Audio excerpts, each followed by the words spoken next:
আরও একটা নতুন ভিডিও নিয়ে চলে এলাম। তো দেখো ফুলকপির আজকে রোস্ট বানাবো, তার জন্য আমি ঘি প্রথমে একটু দিয়েছি, আর একটু সাদা তেল দিয়ে দিলাম, আর একটু সাদা তেল দিয়ে দিলাম।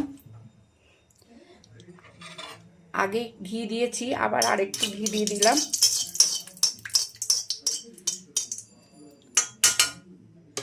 তো আমি এটার মধ্যে জিরে ফোড়ন দিলাম,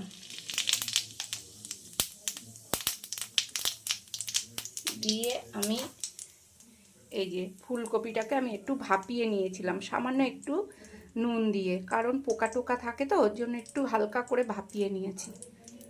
এবার আমি এটা এর মধ্যে দিয়ে দিলাম।